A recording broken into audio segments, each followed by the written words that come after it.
Annyeonghaseyo! Welcome to Afternoona Delight, where Lia, Megan, and Amy, romance novelists, and your K-romance guides. So grab some dekboki and listen to your new favorite unnies. Hey, everybody. Hello. Hi there. So a trailer for a movie came out either this week or last week. And Amy, did you share it in Slack or did I? It was served to me on my For You page in TikTok, which I don't know why. So it was also served to me. I can't believe that I didn't think to share with the class, but I think it was not served. It was not served. I served it to you. I served it to you. Yeah. So, no algorithm was ever going to serve this to me. So before we say what it is, right. I wanna ask you, Megan, when you saw it, did you have any doubt in your mind whether or not that was a real movie? Zero doubt. Of course it was real. It's peak this actor. Like, if I'm going to follow the trajectory of this actor's career, this sounds like a natural step for him to take based on what he's been in lately. And so I thought it was AI. Like, that's how much I was like, this cannot be a real movie. And not because I didn't believe that this actor would be in it, but because all of the other actors, like I love Nick's reaction to this, and I want to talk about that too. Like, all of the other actors I thought were just as hokey and over the top. But that's the best part. I know. So, I mean, who are we talking about? Who? Leah's favorite. We're talking about Nicolas Cage is coming out in. Is it out now? No, it releases in May. And here's it's called Surfer. And here's what confused me. So I always go to IMDb, Internet Movie Database, to check if something's real, because I'm watching this trailer and it's long, and it's like, I don't know. It just keeps getting like more melodramatic, more over the top. Not even camp, like so over the top that it takes itself seriously, kind of thing. That I'm like, somebody made this up. Like, this isn't real. So I went to IMDb, and what confused me at IMDb is there were already reviews for the movie, and it says 2024. But then it says the release date is May 2025. So I don't know if it was like limited release last year and now it's going like wide release. So I have Rotten Tomatoes up. It does say, again, in theaters May 2nd. Yeah. And the reviews are all current. Like, the reviews that are coming through on Rotten Tomatoes from like critics are all, I'm not seeing like old. Like new. Like it's, so they got advanced. It's a new movie. Yeah. First of all, like, let me just say May 2nd is Neil's birthday. He and I should go. You should. So there is a couple that came out, a couple reviews that came out in October, but only like 5 and nothing giant. Like, it's not like these massive review sites. So I don't really know what happened there. There's only a couple. Like, why did people get to see it early? That's what I'm wondering. Yeah, I don't know. But then it bounces into like the current timeline, which is like the last like couple of weeks we've been getting like an uptick of critic reviews. And what does Rotten Tomatoes have? Don't they give sort of like blurbs on Rotten Tomatoes? Or no? Yeah. So like, you want me to give like the wiki essentially of what this is? Yeah. Okay, let me just. And it's called. And I didn't even remember the name of it. It's called Surfer. Just and Surfer. It's peak Nick Cage, if you're at all familiar with his catalog. Okay, I'm just looking to see. Okay, whoops, hang on, my computer's just bouncing around a little bit. So right now, I'm going to say that at this point, and look, I'm not going to, as we talk today, I'm not just going to say that this is like everything a critic likes is necessarily good, because I don't necessarily agree with that. But I am just going to say that as much as I will be mocked for liking this, it is currently sitting at an 87% on the old tomato eater from the critics. That's amazing. Yeah. So I'm going to say, I feel validated. Yeah. So in the psychological thriller directed by Lorcan Finnegan, a man returns to the idyllic beach of his childhood to surf with his son. But his desire to hit the waves is thwarted by a group of locals whose mantra is "don't live here, don't surf here." Humiliated and angry, the man is drawn into a conflict that keeps rising in concert with the punishing heat of the summer and pushes him to the breaking point. That is great.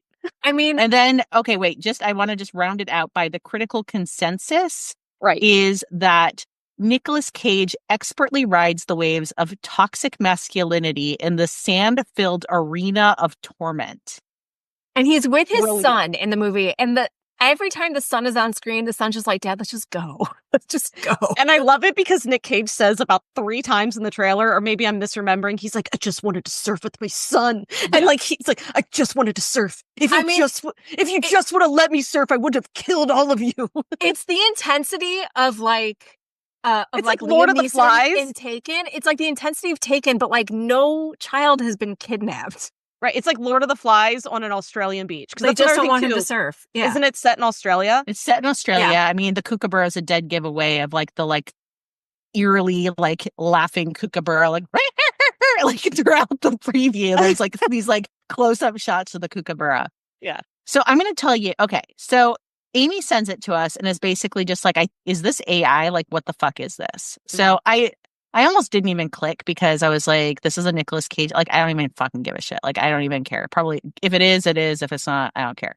But I was also at work procrastinating. So I'm like, I'll click it and watch it. By the end, I was like, I am sat. I am in. Not only do I not enjoy going to the movies a lot, like it is just not fun for me anymore in this day and age. I'd rather just watch stuff at home unless it's like an experience. Yeah. I was like, not only do I want to see this, I want to go to the movie theater and see it. Like I am sold enough that I want to leave my home and go and watch it on the big screen. Amy was disgusted. And then Megan was like, I want to see it too because it looks bonkers. That's so a good impression of me. This is one of the things that just stuck out to me from the trailer too, which is, I mean, it's hilarious, but it's bonkers. Like these Australian surfers, the way that they're fucking gaslighting him to the extent where he goes to the surf shop and there's his surfboard over the entry to the surf shop. And he's like, that's my board. And they're like, no, mate, that's been here there for 20 years. Like, yeah. And I'm like, is this real? Like it was so hokey. And here's the thing. I'm not going to yuck people's yum who want to see it. You already have, go ahead. But like, I mean, like for me, you just called it was not hitting. And here's the thing. I like when Nick, like I am here for like the meta, and I haven't watched it yet, but I still want to watch the, oh my gosh, The Unbearable Weight of Massive Talent, which is where Nick Cage plays Nick Cage, alongside Pedro Pascal. And they have to like stop like, baddie like drug dealers or whatever. And that one looks crazy and over the top, but it recognizes that it's crazy and over the top. And I think what got me with this was how seriously the trailer was taking itself, that I was like, is this real? Like, is it taking itself this seriously? And like so I had to look it up. I feel like it is, but it also isn't. So it reminds me a bit of, because he do a movie called like Pig or something, and it's where someone steals his truffle pig. And so the whole movie, he's just like, give me my pig back. I want my pig back. And he's basically killing everyone to get his pig back. John Wick kills for a dog. Right. So this just seems like a natural progression. And you know what also made me laugh is that, to bring it to K-dramas a little bit, it reminded me of Study Group. Because in Study Group, this kid, all he wants to do is study. That's it. He's like triggered by the word study. So if someone else wants to study and someone isn't letting them study, he kicks the shit out of like the person interrupting it.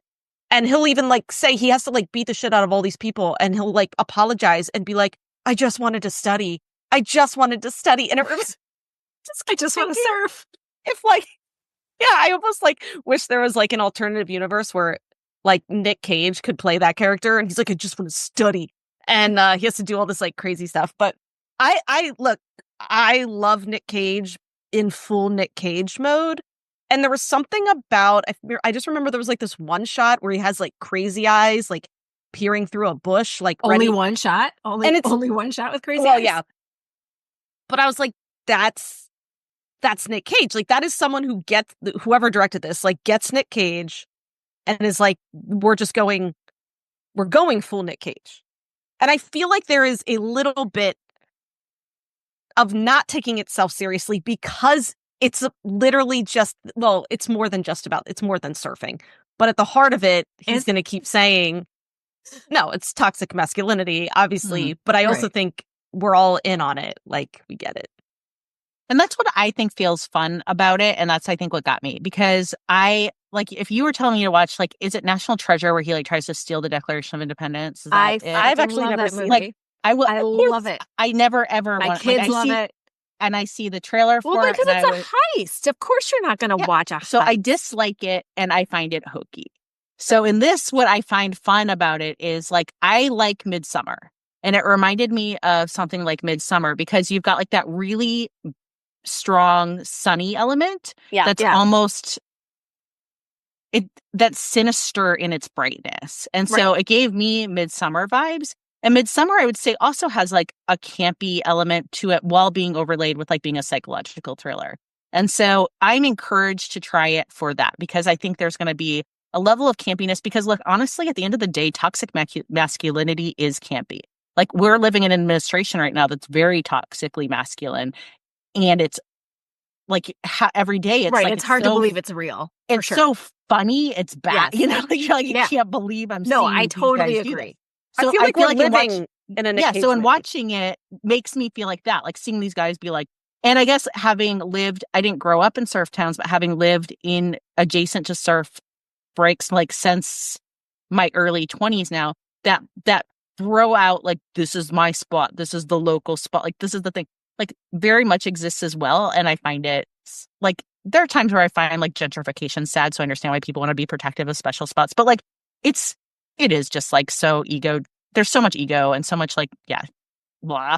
And so that kind of got me. But I think it was just really that like that sunshine, that scary sunshine giving psychological thriller. And I'm always up for like an interesting psychological thriller. I feel like even ones that like don't totally work for me, like Hereditary, in the end, I didn't really like it, but like I give it kudos for being like entertaining enough. And so that's where I'm excited for this. I showed it to Nick because Nick is like, I'm sure he's watched whatever, I keep wanting to call it National Velvet, National Treasure. I don't know. He hasn't talked about it with me. I wouldn't be these are the things he likes to watch. He likes to watch like high action, very strong external stakes. Like I'm sure he's seen plenty of other Nick Cage movies. I am sure he has. Yeah, I'm sure he's seen The Rock. Yeah. Oh yeah. I bet like all those things, like he's always watching stuff that like I just ignore. And so I showed it to him being like, hey, because he was like, what's the Mickey? Is it like Mickey 12 or Mickey 17? Mickey 17. Mickey 17. That yeah. I do want to see. So he's like, I want to too. see Mickey 17. I'm like, yeah, me too. But look at this. Like, do you want to see this with me? Look at this. And I sent it to him because he was out of town. And he wrote back and he was just like, what horse shit is this? And I was like, well, Amy's going to be really happy to hear that. But I would like to see it, actually. And wait, finish what I was going to just say, he does not like, and I will say, he hates psychological thriller. So when I saw the movie Hereditary with him in the theater, I begged him to come with me. Oh my. We sat next to each other watching it. 20 minutes into the movie, he leaned over and he goes, I hate you for making me see this. And I thought he was kidding. And I was like, haha. And he was like, no, I'm fucking mad What does right he hate? now. What does he hate about a psychological thriller? He doesn't like to be scared. Oh, okay. And it was scary. So he doesn't mind, like, I think, like, blood and violence and gore. The psychological thriller of just the slow fucked upness of everything is what gets to him. And he does not like it and it unsettles him. Yeah, see, I like a psychological thriller. I don't like the gore. So if you give me like a thriller with like mild gore, then I'm all good. But I feel like for me, it was like the major what the fuckery of this. And I think like I'm thinking it's, the what the fuckery of When the Stars Gossip. Like I couldn't get on board with it. I couldn't get on board with Chicken Nugget. And so what I was saying in our Slack conversation, I'm like, you know what? I don't feel like I am my age until now, because now I feel like I've hit that milestone birthday and I am just like, I am over the what the fuckery. I don't find joy in it. There's a lot of other things, there's a lot of other things that I'd rather watch and go to the movie. Like I do love going to the movies. Like that's something my kids and I still love to do. With movies that are like big productions and stuff. Like there are some that's not worth like spending $60 for like 3 people to go to the movie theater, But Yeah, like I watched this and I was like, first, is it real? Then I found out it was real. And then I was like, well, absolutely no way do I want to see this. And I And I love that wouldn't Nick say was that the I same way. love, I don't feel like I love what the fuckery just at face value, but I feel like Chicken Nugget I was genuinely excited for and it let me down. When the Stars gossip, I was not excited for. I could have given a shit about it, to be perfectly honest. But then enough people started talking about like aspects of it that were like kind of left of center that were like, okay, I'm going to watch it.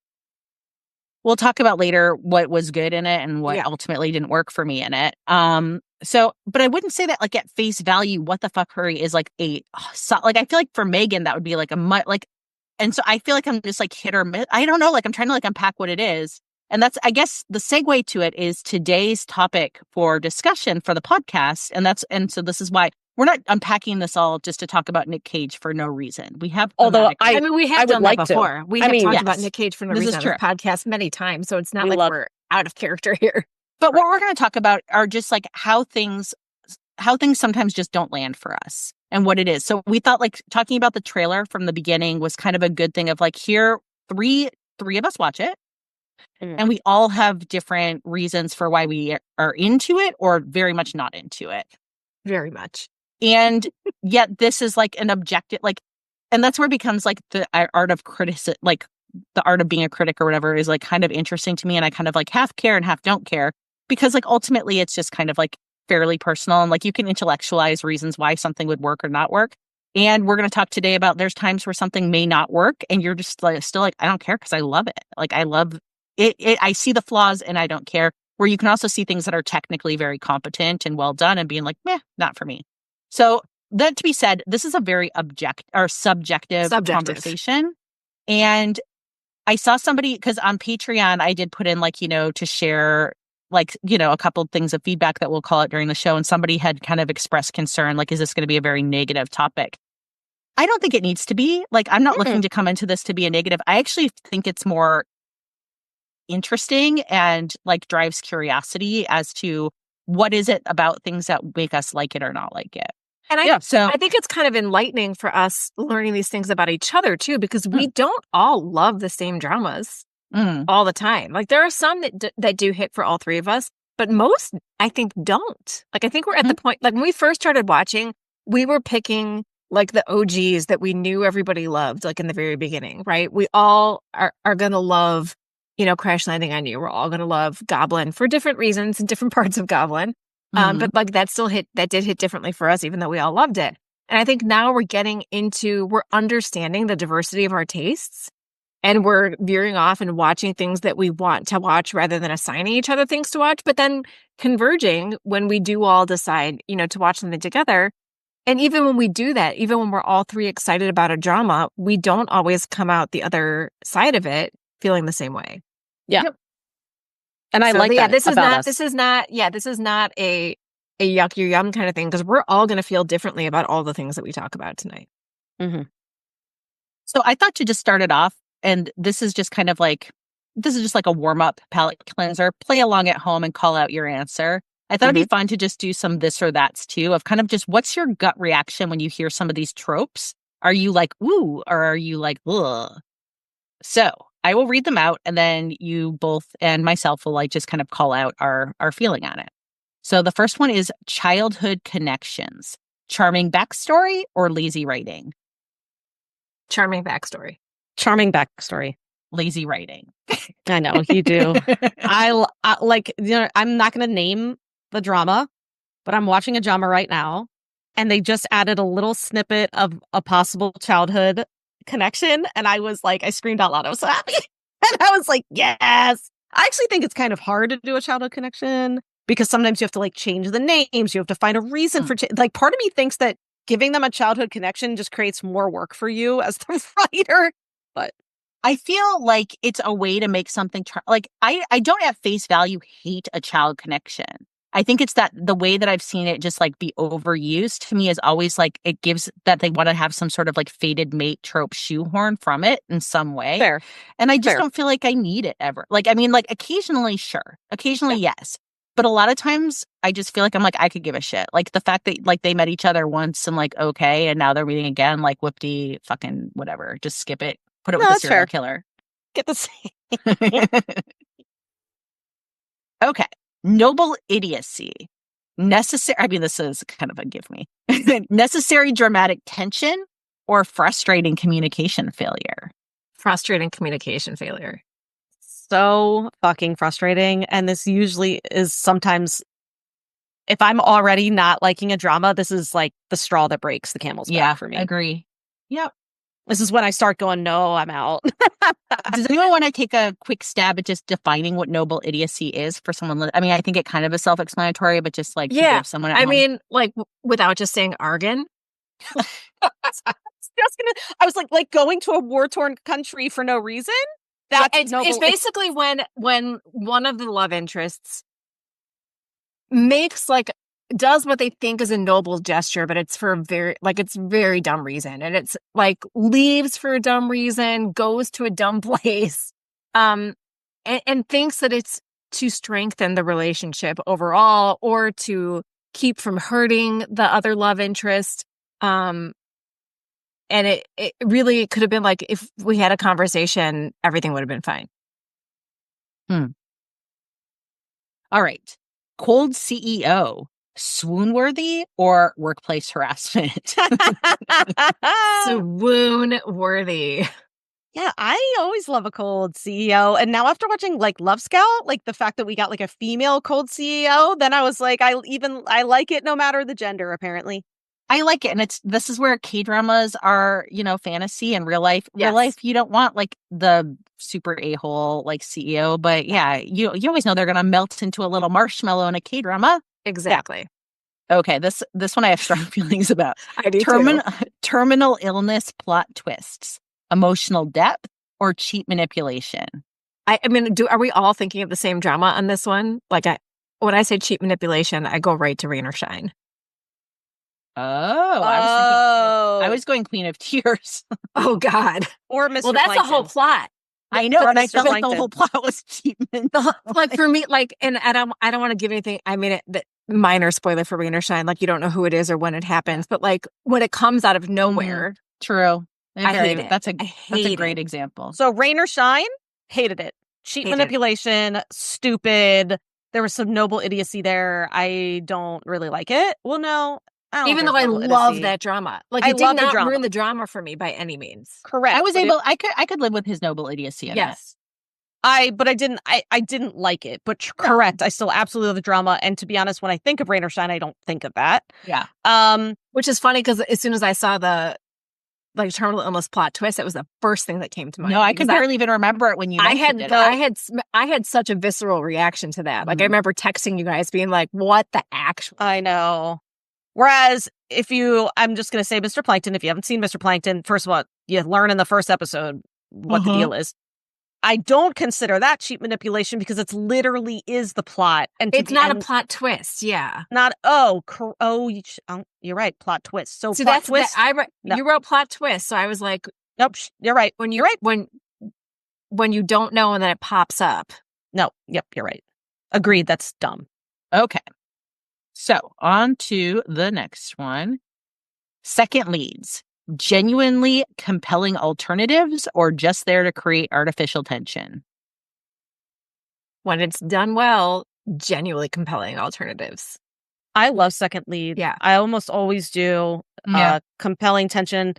The one I like it the best is if there's a lot of angst in the main couple, and then the second couple is a lot of like humor. Like they're the comedic relief. I love it. And actually vice versa. If it's like a rom-com and the male leads are just really silly, but then you have this kind of like sweet or like a little bit of like trauma in the second leads. I'm thinking of the one with An Bo-hyun. Was it An Bo-hyun? Oh shoot. See You in My 19th Life? Yes, thank you. See You in My 19th Life. That was a really good one because I feel like the second leads kind of had this like trauma related to like how they were connected. And so it was kind of. Okay. How about K-drama parents? Realistic family dynamics or over the top obstacles? It's a hard one, Leah. I don't have a visceral reaction to this one because I don't. Let's put it 'cause it's- this way. yeah. Sometimes when sometimes when the leads, when their parents are dead, I breathe a little bit of a sigh of relief because then I know we're not going to have like weird meddling parents. I almost always love grandparents, almost as if it's like a sweet harmony. Like there is a sweet harmony in Undercover High School that I'm watching right now. I absolutely love that. I'm gonna go with I prefer, if I had to pick, gut feeling is realistic family dynamics. And I think, I can just, some of my favorite dramas are the Reply series. Yeah, that's what I'm saying. Like there are the parents who are like one note over the top obstacles, and those are the ones that I don't enjoy. But I do think there's enough of the realistic ones that I adore. So if they're presented as like an obstacle, just an obstacle, and they're basically just like thrown into the plot to create problems for the main couple, I don't like it. But if you give the couple, like I really, really liked, because this is my first life, I loved the mom's relationship with the female lead. And I thought, yes, she was a little bit of an obstacle, but she really had a purpose. Yeah. And the way they treated that mother-daughter relationship, I thought was really awesome. It was growth for both characters. Also, Kim Sun-young is never an over-the-top obstacle. Well, correct. She's also just All right. Amnesia plot. Interesting character reset. Desperate plot device. Oma? Desperate plot device. Yeah. Or double amnesia. I will always still be open-minded to giving an amnesia plot that is going to work for me as an interesting character reset, but I'm going to go with gut feeling is used every time almost exclusively as a desperate plot device. But there are a couple of instances where it's used fantastically, and I'm here for it when it's used really, really well. But 8 times out of 10, I'd say desperate plot device. When it's like an excuse to fix a plot problem, which happens a lot, then it's annoying because or just to fill time. Yeah, or just to fill time. Then it's just irritating.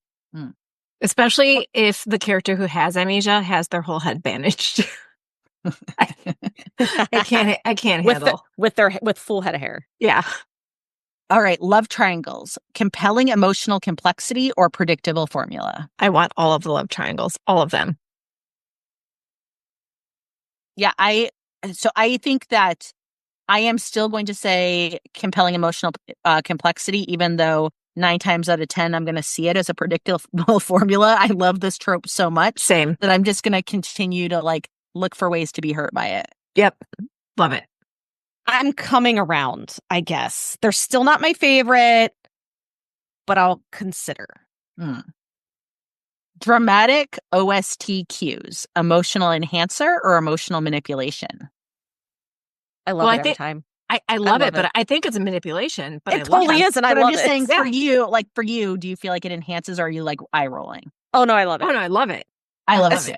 As soon as the main song kicks in, I like it. Yeah. Okay. Quirky female leads, refreshingly authentic or trying too hard? I love always. Yep. Love the quirk every time. I never get tired of it. I really don't. I don't care. I hope, and the quirkier the better. I don't care if people say, I don't know, she's a manic pixie dream girl. I don't care. Because K-dramas always seem to do quirky female leads. Well. Yeah, I don't mind it. I don't want every single drama to be a quirky female lead, but I will take a quirky female lead. Right. Okay. Well, I would say it's a selling point, though. If you're trying to sell me a drama and you're like, the female lead's really quirky, I'm like, ooh, okay. Like, it is a selling point for me. Do you think it's a selling point for you or no? Does that make sense? Yeah, I'm trying to think. Honestly, I think I need one. Like, if you were telling me quirky and small town, I'm more likely to be like, ooh, than quirky city, which is fair. Okay. Mm-hmm. Quirky small town always has a little bit more to it because then you feel like she's like one with the town. So maybe she's quirky in that she fishes or she's at the fish market. Or she played under a tree her whole life and no one talked to her. I feel relatable to that growing up in a country town by myself. So, I just feel like, yeah, there's something there, whereas the city feels a little bit more try hard for me. Fair. That makes sense. Not always, though. Like Mad About You, I could handle. Mad for each other. Or Mad for Each Other, sorry. I was like, It's okay. I'm the I one know, who I always... always- the Helen Hunt Paul Reiser show. I I know. always do that, and you always say that. Yeah. Okay. So when you find yourself disconnecting from a K-drama, do you analyze it more as a viewer or as a fellow creator?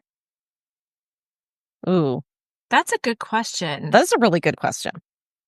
I guess it depends on what's making me disconnect, because I feel like there are some dramas that are really well done, but they just aren't for me. And so I think it's just my lack of emotional connection to it. And so in that case, I think I just think about it as a viewer. I think lack of connection, I look at as a viewer. If I find something like empirically wrong with the story, that's when I like turn more creator, I think.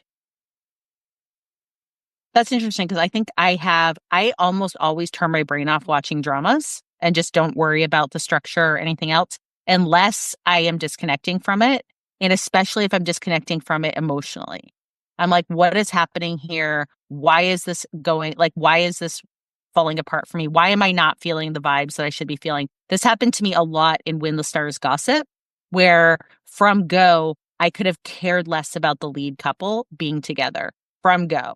And it's not because he was kind of got air sick and like wasn't like a super bro man and I needed that. Like there was none of that. I was just like other people were feeling like, cute vibes with them. And every time that they would even like start to hint at the romance, there were other parts of the drama I was okay with. But as soon as they started to hit to the romance, I was getting like the ick almost. And I kept being like, I kept going back to it as like the writing brain, like what is happening for me here that I'm not getting.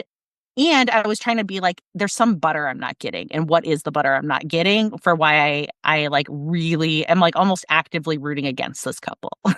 So here's a thought with that just kind of came to me when you're talking about that.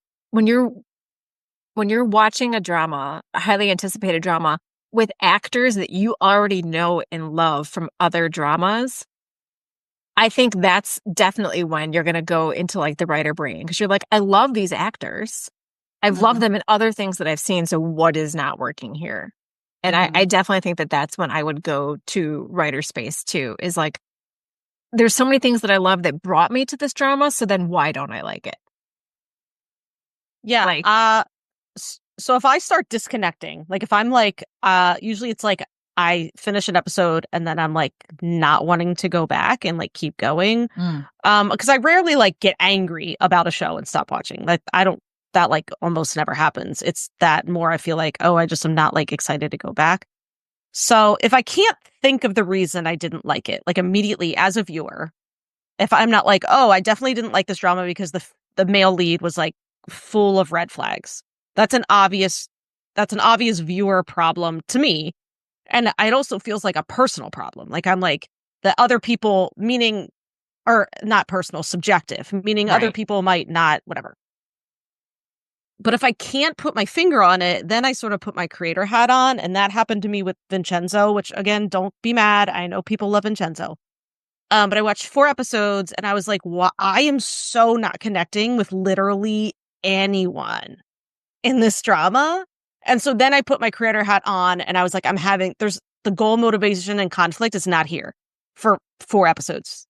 And if it is, it's a goal motivation. It's a goal and conflict that like, I don't care about.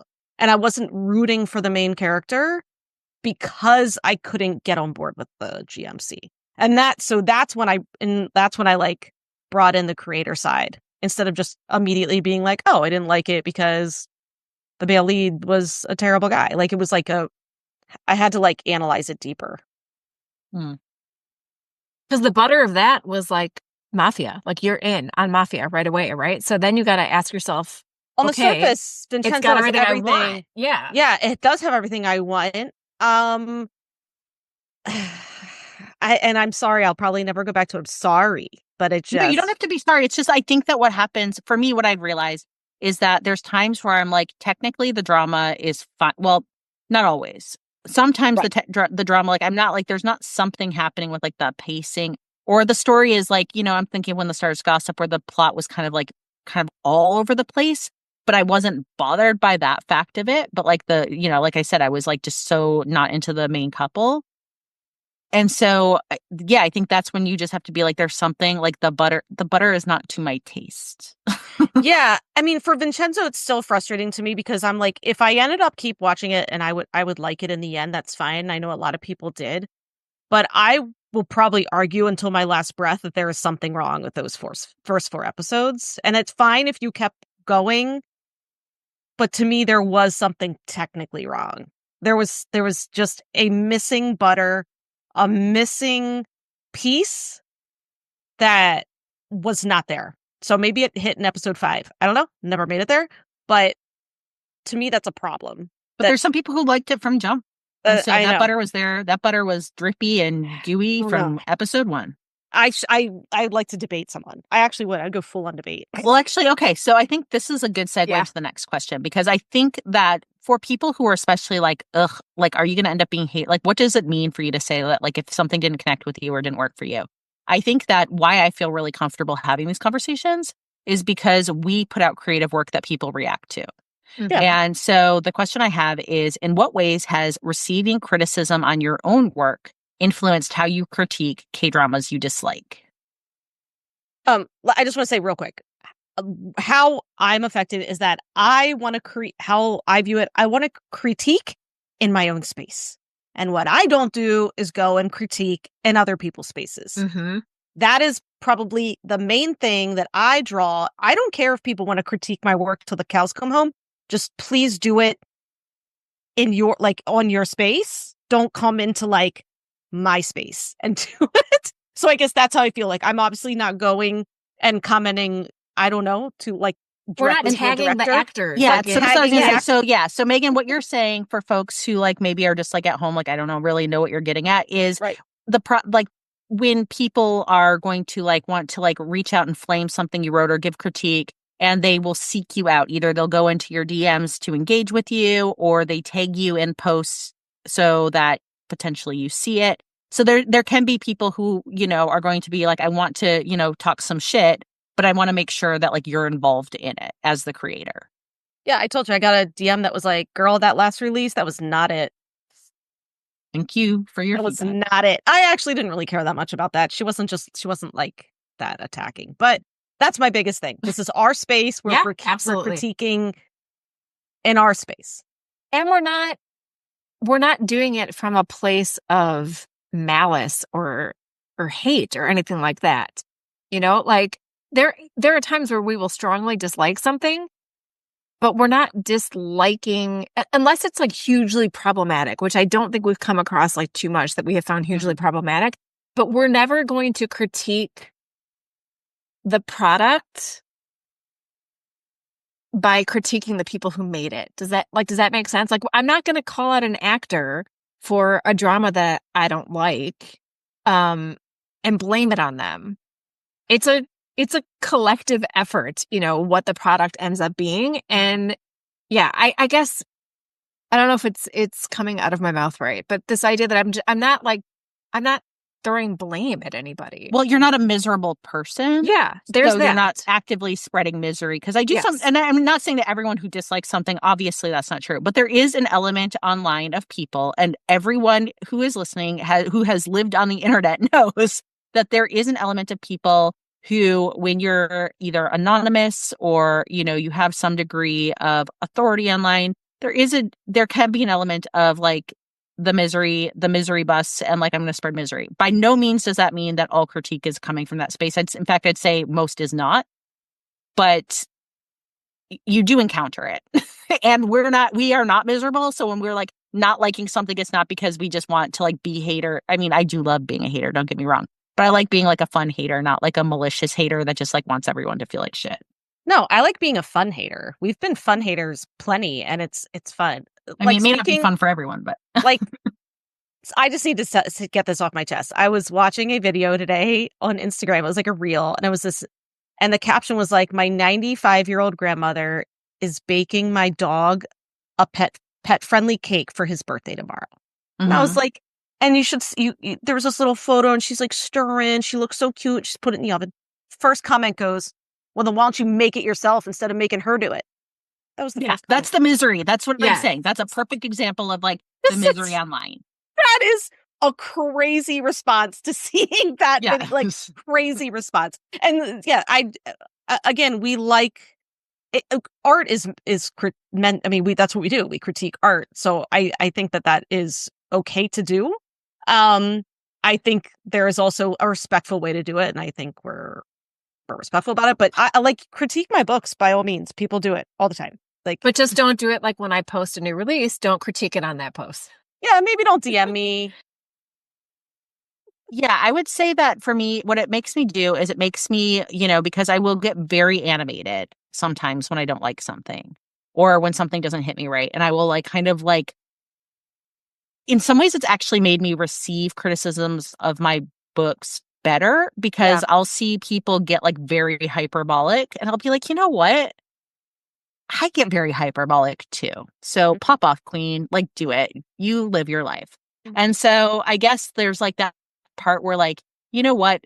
We're reacting and you get to have like the fun, cathartic, like, like what the fuck was that? And when it happens to me, I don't know. I think that honestly, like there are times when it's like, I can't say every time it's just fill in my bucket to like see that. And I'm just like, oh boy, that felt good. Like, no, but I wouldn't say that like in general, it makes me feel actively bad. And I would say that I do think a large part of it has been doing this podcast for 4 years has much more made it to be like, you know what? Like,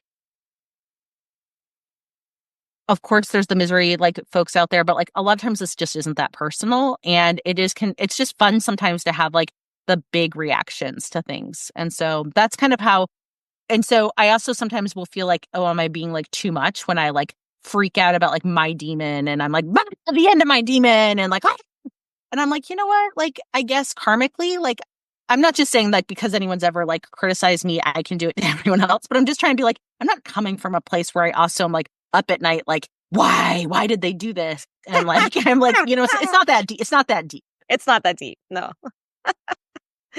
And so there's an element of fun to it, I think, especially when you're doing it for like other people to listen to as well. Right. And so I guess that's the other thing is that when we're doing this so listeners can also hear. And there's an element of like, yeah, that hyperbolic behavior coming into it sometimes. And so when I do see people doing it like on TikTok or YouTube and being like, oh my God, Leah Riley, you fucking wrote the garbage. I'm like, okay, like, you know what? Do it for the gram. Like, do it for the clip. Like, have fun. You go for it. You make that real. You make that whatever. And then honestly, the only times I kind of do like it, I do get a little thrill if someone comes into my DMs because that's ballsy. That is ballsy. And it's like, look at you, you like a little fucking jelly bean coming in here to like talk some shit to like almost my face. Like, whoo, it gives me a little thrill. Mm-hmm. It doesn't happen enough. Okay. Have you ever found but I would never in a million years, I can't even imagine. Can you imagine like finding like a K-drama person and be like, I need to tell you, fuck that. No, absolutely not. I don't think I've ever even written an author like anything. But no. Anyway. Okay. Have you found yourself defending a K-drama's unpopular storyline because you understand the creative constraints the writers might have faced? I think I have. I think I've definitely defended storylines where I went off on a huge rant about why I thought it was okay that certain things were done that way. I think I did it with Love Scout. I went on the whole thing on like what was necessary for the main character's growth. Although that wasn't, well, might have been. I don't know if that was unpopular, but well, I just didn't like it. Maybe. Are we talking about the end? Are we talking about the end? No. Well, you're talking about her trauma and why they had to have a break. So one here, I can pop into one just because I think I've got like one that. So I'm going to talk about My Dearest. So the first half of My Dearest to me, 10 out of 10. Like part one, Megan, I agree. Like literally perfect. I have nothing bad to say. In fact, I was like, this is changing my entire, I feel like I'm being rewired at a cellular level over it. Same. I fully agree. That's how I felt to it with season 1.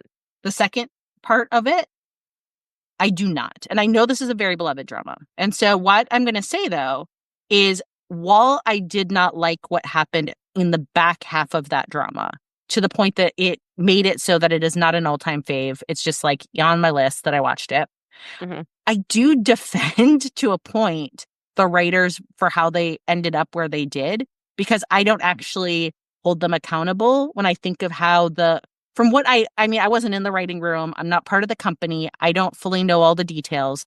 But what I understand to have happened is the drama became more popular. It became more of a zeitgeist and was getting like more deep. Like it just became more of a thing. So they were like, we're going to have more episodes. And so if I was thinking of being a writer and I've written out my book and I'm in the process of writing it and I'm already at like the midpoint of my book and I'm chugging along, and then my publisher comes to me and is like, actually, I'm going to need to have about 25 to 30,000 more words tacked on the end.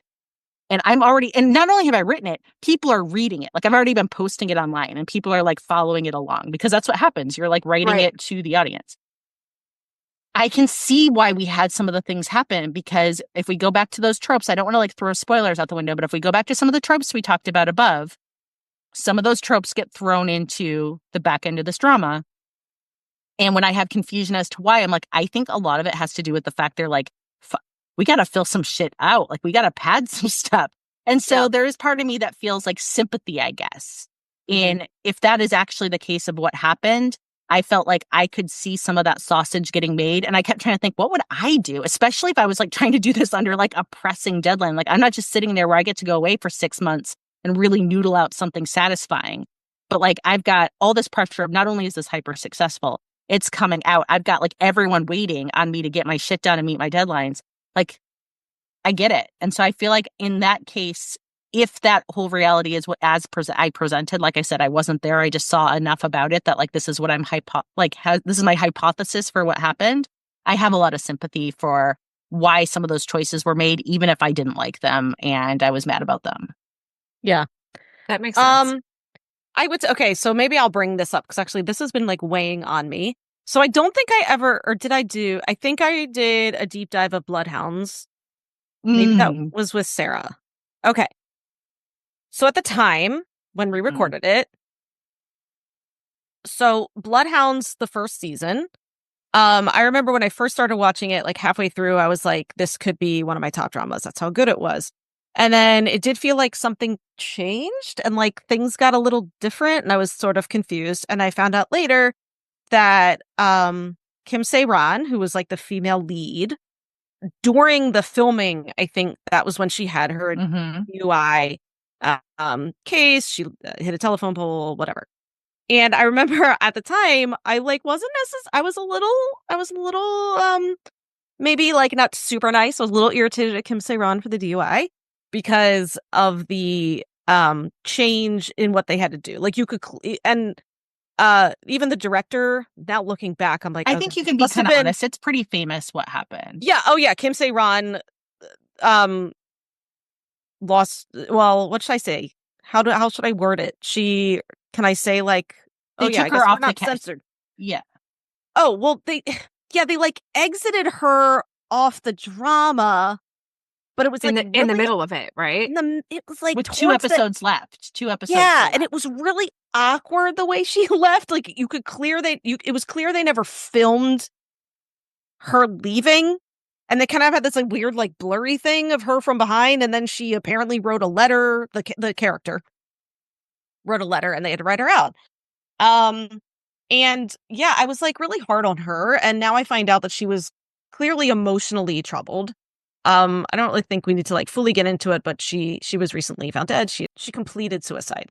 And yeah, and now I feel obviously like I shouldn't have been harsh, but I think I was less harsh on her and more like, hey, the writers did what they could do with the sudden exit. And, you know, I think looking back to, I'm probably more angry at the societal pressure that like forced them to drastically change mid-season, like mid filming, change like the entire storyline.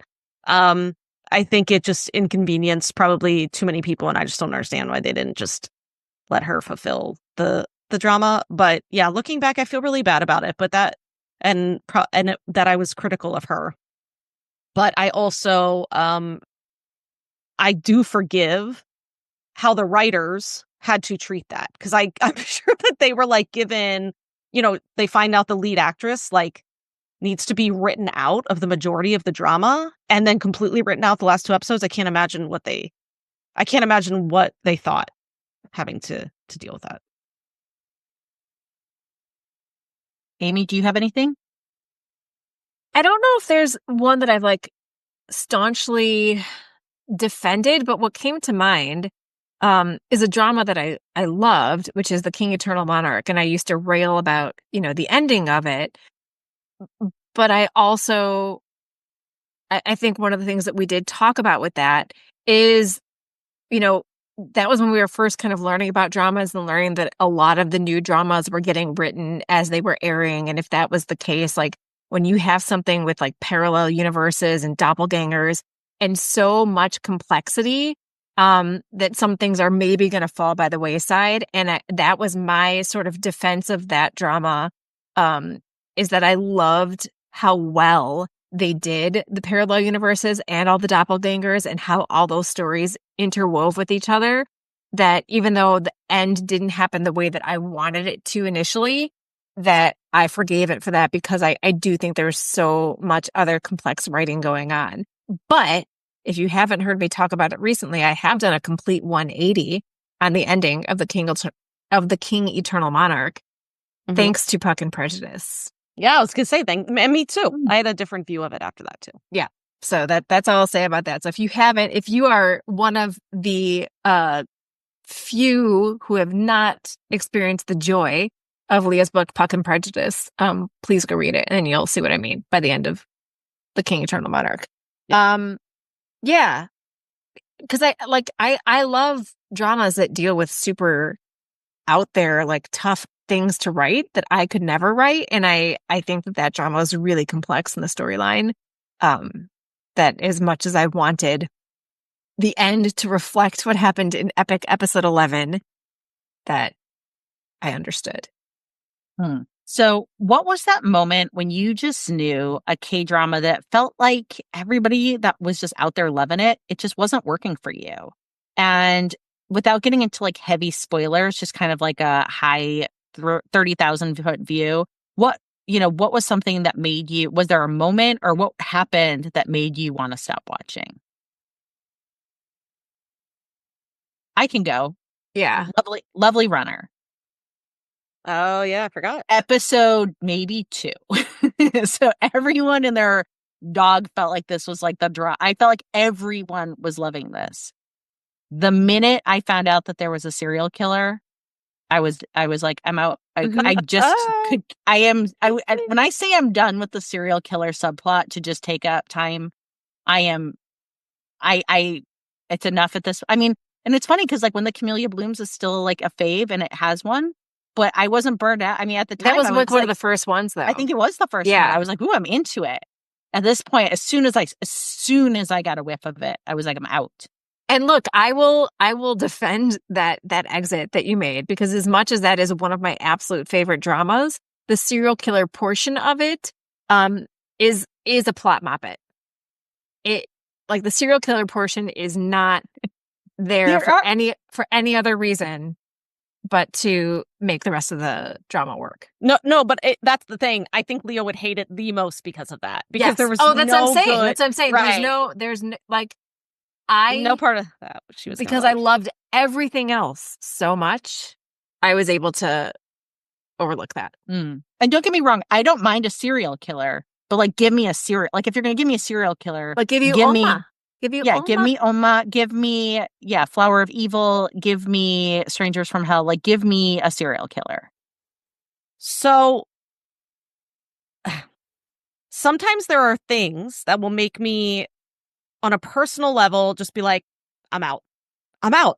I remember back when RWA would host a reading or a, what was it, the author awards or whatever. RWA is Romance Writers of America. Sorry, my brain is like, no, it's okay. I just want to make sure people at home understand. Right, the Romance Rise of America, and they hosted, The Rita Awards. the Rita Awards. Thank you. It was like the Oscars of romance. When this body has dissolved and it is Right. no longer, but like in the 2000 aughts. Ooh, yes, Amy was a Rita finalist. In the 2000 aughts, the RWA was a very big conference, and the Ritas were like a prestigious award. And I forgot, and I apologize that Amy was a finalist. Congratulations, That's okay. Amy. I was actually a finalist too, but that was dang. that was my co-written book. So Okay, but still, dang. Anyway, so I remember I got this book, and it was the second page. Oh, that And we then have to read the books to judge the readers. Yes, like so sorry, thank you. participating authors have to read. I'm not doing give well the whole today. backstory, Megan. I know I am not doing well today. Exposition, woman. So it would be like the Academy Awards or the Grammys, where it's like the industry folks have to decide who's going to get the awards. And so we were all so if you enter a book, you become a judge. So you randomly get 5 books. It's like total, you kind of pick the categories. For those part, you're randomly set 5 books, and you have to judge them. And I remember the one book, it was page 2, and the female lead called another woman, a stranger, a slut for no reason. Close the book. I was like, you know what? The rest of this book could be life-changing. I don't care. I don't care. I'm done. So that happened with Atypical Family, and I know you people love it. I respect that you love it, but I see a fat suit and I'm out. I'm out. I'm sorry. There's a fat suit? Yeah. I never made it past the first episode, and I'm sure the thing is Atypical Family has everything that I would like. And people love it. And I know people love it. But this is what I mean is that we all have little things sometimes. Mm-hmm. Triggers. Yeah. I just am out. And I don't know why. There's something. I grew up in the 90s and saw too many fat suits in movies. I can't do it anymore. I see one and I'm out. And so totally get it. I do feel bad because I am sure that I don't feel bad. Don't feel bad. Own it. I know. I feel bad because I feel bad for myself because I actually do think that I would have loved it. But there are some things I can't keep watching, and that's one of them. So that's what I'm saying. We all have like things, but that was definitely one of them where I was done after the first episode. And I remember I expressed that, I think, to our Patreon, and a couple people were like, that's fair. That's fair if you feel that way, because it's a definite fat suit. Yeah, I mean, I guess I was out of When the Stars Gossip after episode 1. Anyway, you did only watch. Yeah, I only watched one episode. And again, like I was saying earlier, like there's actors that I love in this drama. Eamon Ho, and I haven't seen him in an actual K-drama in a long time. I don't consider Pachinko a K-drama. I consider that a miniseries. And yeah, I got to the end of that episode and I had zero emotional connection to anybody in the episode. It was super bonkers. And I know that I already started this episode tonight by basically saying that I'm kind of out for bonkers. But I feel like I can be reeled in if there is some connection that I can make. But I made like zero connection to this drama. I had zero curiosity at the end of episode 1, what was going to happen with these characters afterwards. Yeah, it just didn't hit for me at all. And I never went back to it. And I don't feel bad about it. Fair. And okay, so just a quick one. This could be a short one, and then we'll do our K-drama or K-pop rec of the week. How about, have you ever been totally misled by a K-drama synopsis? What did you think you were getting versus what you actually got? And I have one if you'd like a moment to think about it. No, I want to hear yours. Chicken nugget. That's the first one that came to my head. I'm serious. That was the first one. I was like, I did not get. Chicken nugget was going to be like a surrealism, like hyper highbrow meta, like almost like a Bing John Milkovich of like chicken nuggetry. Like, I don't know what I was expecting. Now, I'm not trying to be like a pseudo intellectual. It's just, that was my expectation. Yeah, was same. That. And then what it was what it said it was. So so truly it didn't sell itself to be that. I put my entire like worldview into what Chicken Nugget was going to be, when Chicken Nugget was like, this is a story about a person who becomes a chicken nugget, the end. Telling you what it is. Like, they're like, they did leave out the aliens, but beyond that, it was like, it was just a slapstick. And I mean, look, there are people who I have seen get like kind of like hurt or have their hurt feelings, like feeling like I'm like being too like making fun of it. And I'm trying to just lean back to be like, look, I can be hyperbolic. If the butter was for you and you enjoyed it, like Godspeed. I will talk later about some dramas I enjoy that people don't really like. It was just that like once I found out that it was just kind of like that slapsticky vibe of like, she's a chicken nug and they're just kind of like, haha. It was almost like The Hangover, but less plotted with a chicken nugget. I was like, okay, I miscalculated what I was in for. And that I do own that. Because I went back later to be like, what? It was not promising Picasso at any point. I know. But but I was misled. I also thought the same thing. I thought it was going to be really cool. I thought it was going to be like Nick Cage Surfer. Yeah. I thought it was going to be like, it was going to get it. I don't know how to explain it. I thought it was going to say something. And it said, we wrote a drama about a girl who turned into a chicken. They're like, we gave you. And she's not a sentient chicken nugget. She is a nugget. Which I respect. Crazy. That's the best part of it to me, was the fact she was not a sentient nugget. The fact that she is just a piece of meat.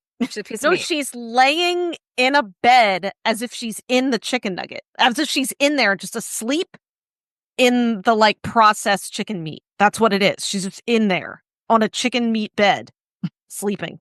I will go on record as saying as I never thought Chicken Nugget was going to be anything more than it was, and I never wanted to watch it. I know.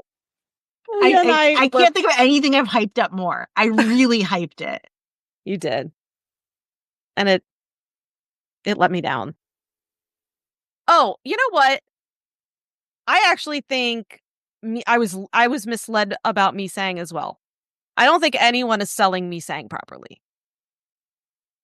I don't. I say that as I don't know how to sell it. Way. That's misled in a different way, right? Like, right. I think they made Misang. I think everything about Misang has made it that it's like devoid of humor. I almost feel like and there is humor in it. It's just realistic relationships. That's all it is. The office or the setting doesn't matter. It's about realistic relationships, and it's about a man trying to start over in a life that he's unprepared for. It's I feel like I've tried to sell it as much as you can, which is it's an underdog movie that makes you happy and proud to be a human being. It is. Yeah, the underdog portion of it, I think, is good. I think that is a good. I think it's being undersold. I mean, that's what I'm getting at. But and I would also say, oh God, what is the organ drama? When the phone rings. When the phone rings. I thought that was going to be that took itself so seriously. Yes, agree. No one told me it was a full-on soap opera. That's what it is. It's a soap opera. It's a soap opera where I'm surprised there weren't clones and stuff like that. I mean, it was like just very soapy. And I was misled. I really had to like rearrange my mindset a little bit to be able to like get into that drama. But the first half was so good. Yeah. It was so good. So good. It was good, but yeah, I that's one that I think it took a turn in the middle. Yeah. And went just like a totally different vibe. And then it jumped the shark. Yeah. Then it went to Argon. Yeah. All right. Who would like Megan, do you have a K-pop rec of the week? Well, no, why don't you do a J-Hope song? Yeah, do Hobie. Okay. So I'll introduce you. And so now it's time for our favorite segment. It's the K-pop rec of the week. And today we have Lia. We do, who will not be recommending a song in Korean, but I will put it into this category because the singer is J-Hope from BTS, who released a single recently called Sweet Dreams with featuring Miguel.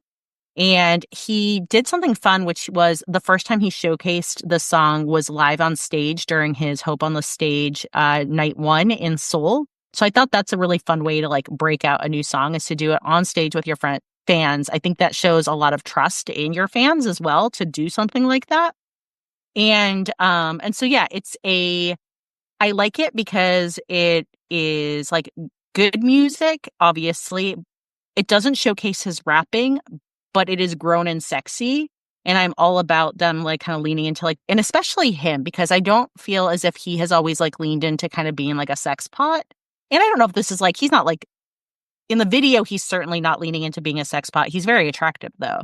But the song itself is sex. It's about fucking. It's a song about sex. And like they had him on Jimmy Fallon, and Jimmy Fallon's like, "What's this song about?" And he was like, love." And then like obviously the fans in the audience are like, "It's about Army." And he's like, yeah, it's about Army. It's a song about getting down to your boots and fucking hard is what it's about. Down to your boots. It's literally just about like knocking boots naked, and I'm gonna put a necklace on you, baby. And I don't mean like the kind that I buy at Tiffany's. Right. Like nice. I'm spraying it, not saying it is what I'm doing. Stop. And then the other day, he also teased out that he will be dropping 2 other singles over the course of the tour. So that's really exciting. And I'm very motivated to see what they are. All I can say is that if my prediction and my hope is true, it may be my cause of death, because when he kind of just like was like, I'm going to do 2, kind of like teased there'll be some more rap, and then sat down and played about 15 minutes of Bad Bunny. And if there's a Bad Bunny collab with J-Hope, I don't think I can physically, my vagina can't take it. And I'm going to be on the record for that. Like, not to be crass, but I love BTS and I am disgusting about Bad Bunny. Like, Bad Bunny can take it. Bad Bunny was built for it. He's okay with me objectifying. Let's be real. So there we go. Sweet Dreams. Check it out. It is a fun, sexy song. I will be seeing Amy on Monday, and we will be seeing Hope on the Stage. So excited. We're going to be sitting with Allison from Afternoona Army and Jennifer, who is in our Patreon. We had a raffle for Patreon members for a ticket, and so we will be meeting one of our Patreon members as well. So excited. I can't wait to hear all about it. Yeah. So I'm just quickly like going through our like former like show planning spreadsheets, and because I'm like, there's got to be a drama. Like I'm going back a question, but I'm like, there's got to be a drama that like I was misled about, and it's the Silent C. Yeah, I was going to bring up my Silent C, God. but I felt like we talked about it so much. No, but I was trying to think like, what's a drama that I was really excited about that I thought was like, you know, like promoted really well, and then it wasn't anything like I expected, and that's it. No. The Trunk was worse than the Silent C. We were absolutely misled on the Trunk. The Trunk promised this like cool, twisty, there was a body with the trunk, and then the trunk and the body end up not even mattering. No, they don't matter. And The I'm not trunk. saying that it doesn't mean the drama's bad, but it was No. very misleading. Very misleading. That is to go back. Yeah. Okay, we'll pop it in. Okay. It can come in after how we just did it. That's fine. Yeah, that's fine. You don't need to edit that. Okay. So I feel like this one is a kind of repetitive one. The why do you think certain K-dramas that everyone seems obsessed with don't click with you? Okay, Yeah, well, we can I think that's no. I we think can it's a skip little that bit. because I don't want to. Because then I feel like we're going to start talking about my Mister, Yeah. Okay, and I don't want to hate on that. How about let's skip down to, if we want to vent on one we can, but let's go to the one beneath, the one that you like that many others don't, because I think that's kind of fun. Okay, so now we're back, and here is a question: How do you feel like conversations go with like us among co-hosts or with listeners when, you know, some of us might be, or listeners raving about a K-drama that you weren't into it? Do you pretend to like it, or do you admit the truth? So I'm not going to get into it with listeners because I don't want to argue with listeners about a drama like in our socials or anything like that. But like here on the podcast, I don't think I'm afraid to talk about something that I'm not in love with, that everybody else is in love with. But I am going to come clean actually about something that we actually did a podcast on. And it's not a drama that I hated by any means, but you guys liked it a lot. And I was just kind of meh on it, but I kind of went with it because you loved it a lot. And it's a drama that's a quieter drama. It's an older one, like older as in we did it a while ago. Well, I don't know if the anybody would reveal. guess it. I can't. So this drama was just okay for me. And you pretended to like it? Into the Ring. Huh? I don't think I pretended to love it by any means, but I didn't love it like you guys did, and so I didn't love it. I don't think I talked that much in our episode. That was a little early in our K-drama watching, so you might not have been as like now I think you would have been like, these are the reasons I don't like it. And it was right? there aren't reasons. Yeah. It's to me it hit like not Lovely Runner. Run On. Run On, thank you. I'm like, it's got Run in it. It was just quiet. You know what I mean? And quiet doesn't usually hit for me unless there's like big emotion in it, I guess. And that didn't hit for me like it did for you guys. And same with Run On. It didn't hit for me like it did for you guys. Okay, so I would say the K-drama or I would say our podcast is probably one of the only times where I'll like, if you guys really like something, where I'll voice dissension and like voice my opinion. If there are reader space like or listener spaces, so like Patreon, whatnot, if they're like loving a drama, I don't go in and rain on their parade, or very rarely. Like I don't know that I've ever done it, just because I'm like, enjoy, if you like it, like go ahead and enjoy it, right? Because to a degree, I feel like I'm kind of like coming in their space, I think. And even sometimes, like I don't comment also a lot on Instagram if I don't like something. Same. Because I don't really, they didn't invite me to like comment. I mean, unless there's like someone's like, hey, I want to know, do you like this or you don't like it, and tell me why. There are definitely Instagram people that do that, and then maybe I'll comment, but still I probably only do it on Sarah's posts from her at K-Drama This, our Afternoona Asks host. I'll sometimes offer my opinion on there because it's Sarah and I know like it's a space that I sort of feel more comfortable, but I guess I don't pretend to like it. I just don't comment really.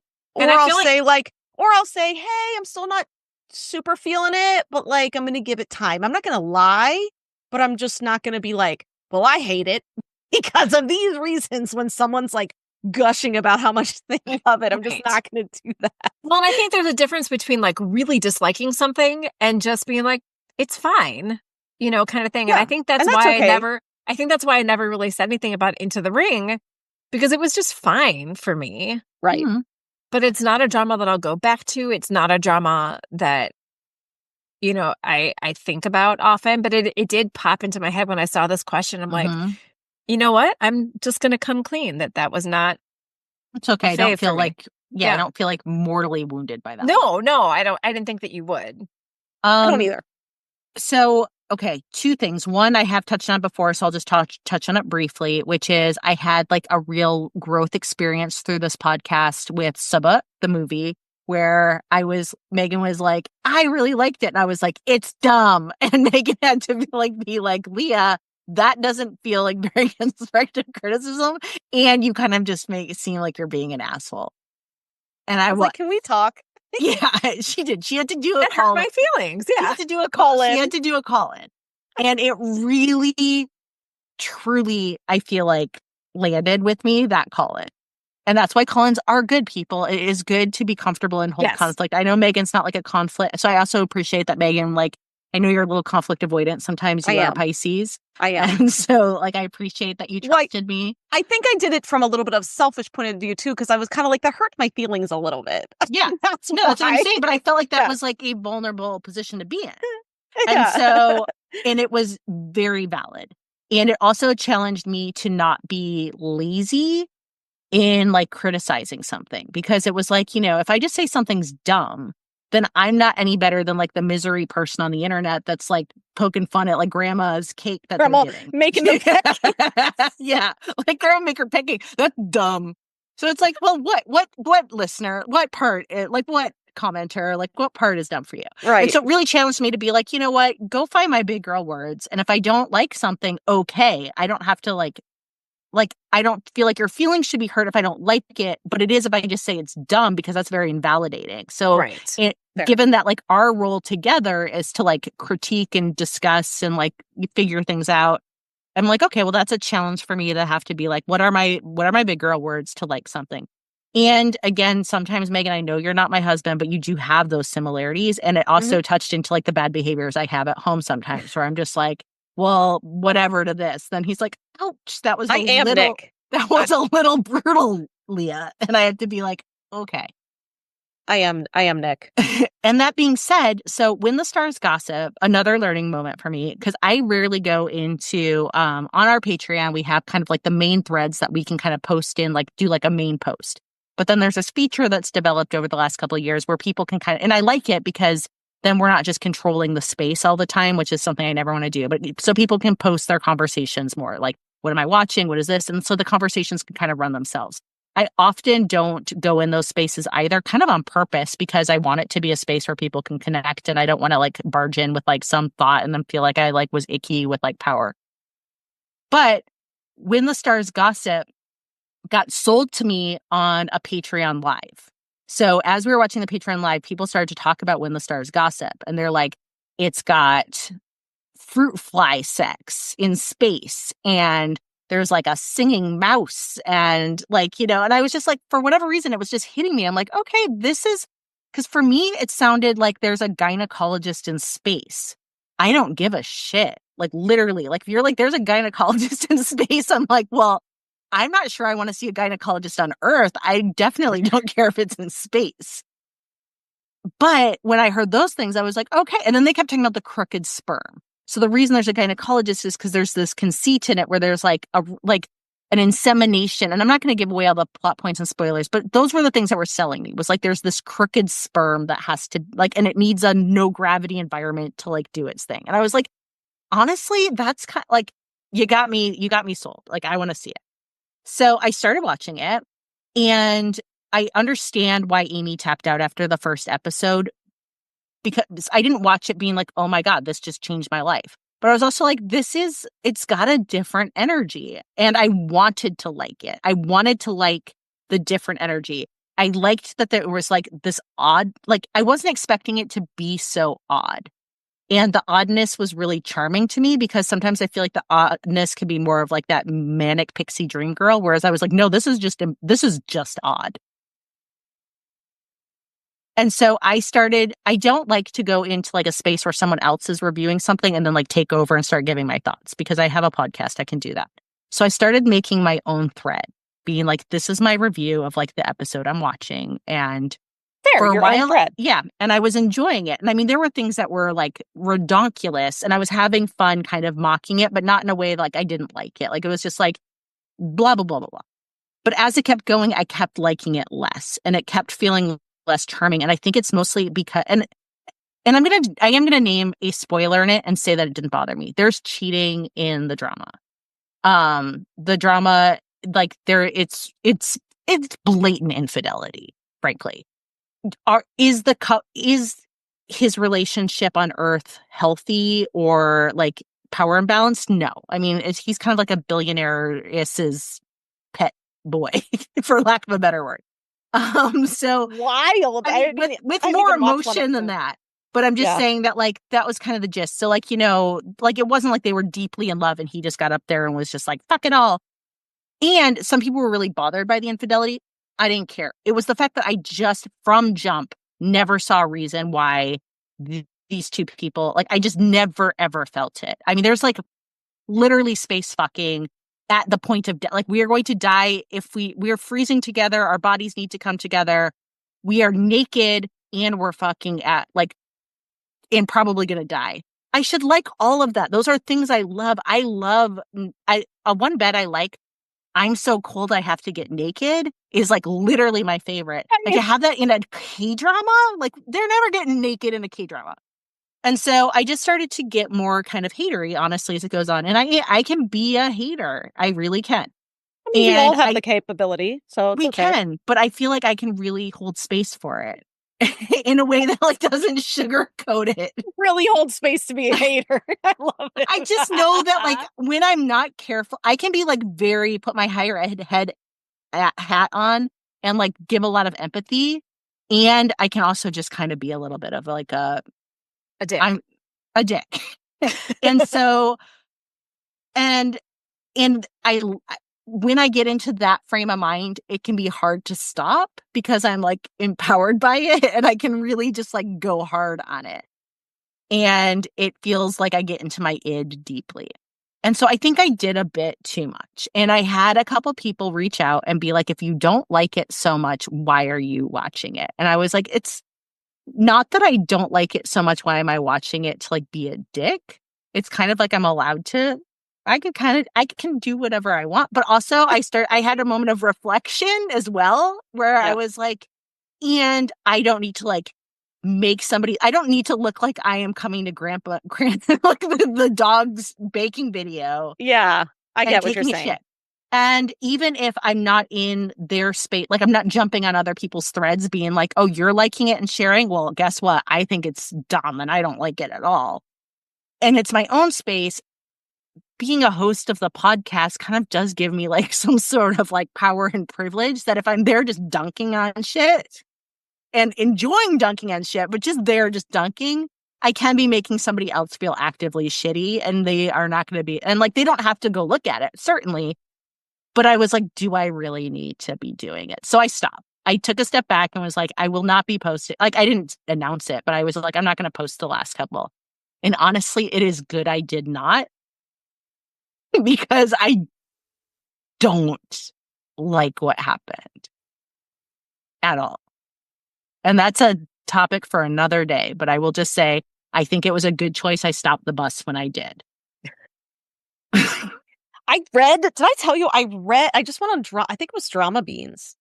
And I read just the synopsis of the last episode, I think the last 2 episodes. So you hear what happens. That alone was an absolutely wild ride. Yes, I know what happens. And I was also like offended for everyone who watched it. Oh my gosh, I want to go read it now. I feel offended as a woman multiple times in this, and I didn't expect it. I will say there are some times. Oh no, you did. You did tell some of it. I know exactly what you're talking about. There's a few times where it really does delve into like a very heavy pro-life, out of the blue, very heavy pro-life angle, especially early on. Later on, I think it's a little more nuanced. I don't like how it ends, but I think there's nuance there. Earlier, just kind of no one's asking, and all of a sudden, with like spittle coming out of his mouth is like, this fertilized egg is like a human life. And I was like, whoa, whoa, whoa, whoa. Like, where are we going with this? Like, I have a lot of thoughts with it. And I mean, look, again, I do think I just need at some point to do a pod on that drama and unpack my feelings on it. And again, I have also, for the record, for anyone listening, being like, well, Korea might be more conservative. How could you judge like their stance on abortion? All I can say, Our Blues has second-term abortion hinted, like there is a consideration of a second-term abortion without even a fucking blink. And so all I can say is that in other dramas I've seen, much more complicated, nuanced pregnancies were handled with a lot of care and consideration and sensitivity than a freshly fertilized sperm and egg that has been in existence for approximately 7 minutes. And we are now going to act as if it's a complete sentient, like it's almost a chicken nugget. And how the drama ends is all I need to know. Yeah. Okay. If you're curious, just honestly go to Drama Beans and read the last. Yeah, just look it up. I mean, it's not a secret. And I don't. Maybe some people. I just stepped out of the conversation because I knew I would also. I was very afraid that I might not be able to not say anything. And so I just left those conversations completely. So some people, maybe everyone decided in the end they hated it. Maybe some people in the end were like, this was a grand success. I loved it. Mm-hmm. I just had to walk away from the conversation because I felt like I was not going to add value. And I kept thinking of the Sabak conversation. And I was like, I'm not here to hurt people's feelings. Yeah. I feel fine being honest. I really do, but I don't want to hurt people. Mm-hmm. Okay. Oh, here's one. Has there been a K-drama that you kind of initially disliked and came back later and loved? Or you kind of initially disliked, probably more reasonably as you were watching, but then like as you kept going, grew to like it? The Trunk. And I think even more so, not just grew to like it as I watched it, grew to like it as we talked about it. Because That it was was a drama. weird one. We had to unpack it. Like, we both came at it thinking it wasn't really for us. And then as we unpacked it and saw like the more nuanced pieces of it that we weren't kind of getting on first viewing, like we had a listener who, when we dropped the episode, we always put a post on Instagram, and we had a listener saying like, she loved this drama so much she had to drop out listening to our episode because we were so negative about it. And I went back in the comments and I was like, totally get it, but like, I hope you'll go back and listen to the end because we do a total 180. We're about Just to like the Trunk, to the end of it. Just like the Trunk, we initially were down and then we went up. It's true. And like, I still have issues with the Trunk. Like, and you actually have a question on the script that's like, if you didn't like something, do you rewrite it in your head? There are a lot of things about the script I rewrote in my head. But what the Trunk, I think the heart of the Trunk was a great story. And that's what we liked. And so we had to like forget but we about. didn't get to that heart until we started talking about it. Because it got muddled. If you it got take muddled out in the Trunk. If you take out the actual Trunk and the body they find in episode 1 and just forget about those plot lines, it's a great drama. Yeah. But it's like so then we were talking about it and I was like, wait a minute. Like by the end, both of us are like, damn, we really like that. I It wish was so funny. Did I watch it? Because I kind of feel like maybe I should watch it. Okay. But there's it's a body. short. I mean, it's short. No. I mean, I don't need to watch. If you think I would really love it or not. I feel like you might come around to where we I don't were, need to but come around. Yeah. Yeah, I So no, just no. Yeah. It's a yeah. I mean, if it's not a hell yeah, it's a no. Yeah. But I to that question you have in the script, if you dislike a K-drama or even you're like, I don't know, do you try to rewrite K-dramas? And I mean, I would say we do second lead SOSs and we do ending SOSs. Like, I think that's what writers do. I don't know a writer who doesn't. Yeah. I watch a movie and I rewrite things. That's just what we do. But my biggest 180 in watching a drama, and I live in California where cannabis is legal, just caveat because, we have listeners all over the world. So much. Run On. Because when I started Run On, I was DMing with Amy, not talking shit about Megan. Because Megan, you watch Run On, you're like, I like it, I want to do it. Mm-hmm. But Amy and I were both just like, no, I can't. Like, I am not here. Like, I do not have the bandwidth to sit through whatever this. Like, I'm not here for it. I am not here for it. And I don't know what happened. Like, I didn't tap out though. Like, I was like, and I think this was early on when we're like, we're going to just like do the things. Like, we're not going to tap out. We're going to like get through it. A couple of episodes in, I don't know what it was, but one night I took an edible. Like, I'm not like obliterating myself either, people. And again, this is legal where I live. So just like everyone chill out. But I took an edible. My brain quieted. Run On, and I kid you not, it opened up. And it didn't open up like I was on a psychedelic high and was just like, oh my God. But I think I just kind of like was able to focus. Again, remember, I have like pretty significant ADHD, and this is a very quiet drama. Right. I loved it. Like, I just all of a sudden was like, I don't know what happened, but I am connecting. I give a shit about these characters. Like, I can like just be quiet and sit here and let this story kind of open up and breathe for me. Mm-hmm. And it went from like, I am going to have to turn this off or like watch it at like triple speed or just flip through it just to get it enough, to being like, I actually find this to be a lovely, poignant, darling drama. And yes, I did need like drugs to get through that, but in a way that like enhanced it. I mean that in a way that I hope some people will understand, because that's not a negative. For me, It was almost like, look, I don't take Ritalin and that's not a knock. I just don't. But I think it was something like that. Like, I kind of just had to be in like a little bit of a quieter brain space. And then I was there to listen to the whole thing, and I really connected to it. So I actually relate to that because sometimes if I have one glass of wine, I just sit down, I have one glass of wine, I find myself enjoying a K-drama more because I feel like it's the same thing. It sort of quiets my brain that's focusing on, I don't know, my schedule, my just everything. It sort of quiets it. And I just sit and I just enjoy the K-drama. And that's all I'm focused on. I had like 2 glasses of wine last night and just like poured into Undercover High School. Yeah, it's pretty similar. And so it's just that idea of like you turn off the monkey part of your brain and you're just kind of like, oh, I'm like now just absorbing pure story. And I like and I was like, I'm having the time of my life here. Like, this is great. So I get it. And I think I can, it's just, you're right. It like turns off something in your brain that allows you to focus. And also maybe just enjoy a little bit. I don't know. Yeah, I just really, I still think about those characters. I really loved it. I'm glad. I don't think about them at all. I think about Kanteo. That's what I think about.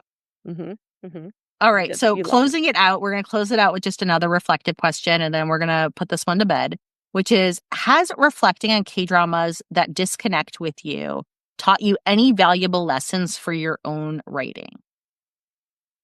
I mean, I think that because we've been doing the writing thing for so long that I don't know that it's gotten me any further in my acceptance of like no dramas for, everyone, no book is for everyone. Like I think that I was already there, but I think it just kind of reinforces the idea that like not every story is for every reader or viewer. That I'm going to like some stuff that you guys aren't. You're going to like some stuff that I'm not. And that's okay. Some people are going to like my book, some people are not. And I think one of the things that I've learned throughout like this whole writing journey is to not need to argue my point when I don't like something, to the extent where I need somebody else to agree with me. Like we're talking about, like, we don't need to go in somebody else's space and like prove them wrong. It doesn't hit for me. And I'm not going to sit here and punch down at anybody or, try to make anybody feel bad for liking something that they like. Just like, I'm hoping that you're not going to come into my space and tell me, why my books shouldn't be read, that kind of thing. Like, there's a space for you to like what you like and for you to not like what you like. And so I think it just, kind of reinforces what I've been learning in this decade plus of being a creator and a consumer. Yeah, I would actually say the same thing. I think I'm more, I'm a lot less sensitive to critique of my own work now. And I don't know if that's a maturity thing or it's a podcast thing or a combination. And probably repeated exposure because you've written so many books. Well, yeah, I mean, there could be a lot of reasons. And I would say what's affected my own writing is more our specific conversations. So not necessarily the K-dramas I'm watching, but how we, the three of us, dissect them and also what our listeners say, because we have extremely smart listeners.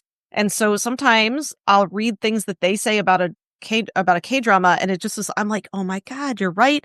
And then it makes me think of my own writing. And even like the amount of times that we have read blurbs and Amy will go, where are the stakes? It's so funny because I always know you need to write. I've learned that from the beginning. But yet now that I have Amy's like actual voice in my ear, it feels like when I'm writing blurbs, what are the stakes? I feel like I'm doing much better. I actually sent Amy a blurb like this week. And she didn't really say anything about stakes. No, it had good stakes.